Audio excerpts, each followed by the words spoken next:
నిజంగా మీ పార్టీ కోసం పనిచేసిన వాళ్ళని మీరు కనుక ఆ రోజు జాయిన్ చేసుకొని వాళ్ళకి సుస్థిరమైన స్థానాన్ని కల్పించి ఉంటే ఈరోజు మీ కష్టకాలంలో ఉన్నప్పుడు మిమ్మల్ని వదిలిపెట్టి వెళ్ళేవారు కాదు కేసీఆర్ గారు.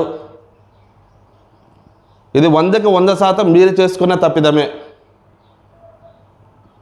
అసలు మీరు మీ పార్టీలో ఫస్ట్ నుంచి పనిచేసిన వాళ్ళకి కానీ, మీకోసం ఉద్యమంలో పాల్పడిన వాళ్ళకి కానీ, మీకోసం ఉద్యమం చేసిన వాళ్ళకి కానీ, లేకపోతే తెలంగాణ రావడం కోసం ఎంతోమంది విద్యార్థులు తన ప్రాణాలు కూడా కోల్పోయారు. ఆ కుటుంబాలకి మీరు ఏం చేశారు? ఆ కుటుంబం తరపు నుంచి ఎవరికైనా సరే ఒక చిన్న పదవిని ఇప్పించారా? ఎంతమందికి పదవులు ఇచ్చారు ఆ కుటుంబాల్లో నుంచి? అంటే మీకోసం పోరాడిన వాళ్ళని మీరు విస్మరించారు కాబట్టి ఈరోజు మీకు ఈ గతి. వాళ్ళ పాపం, వాళ్ళ ప్రాణ త్యాగం చేసినందుకు వాళ్ళని మీరు ఏ రోజు కూడా గౌరవించలేదు, ఆ పదవులు కూడా మీరు ఇవ్వలేదు. ఆ పాపం మీకు తగిలింది, ఇది పక్క. ఆ రోజు కనుక మీరు ఉద్యమంలో పాల్గొన్న వారికి కనుక మీ పార్టీలో ఒక సుస్థిరమైన స్థానాన్ని కల్పించి ఉంటే ఈరోజు మీకు ఈ గతి పట్టేది కాదు.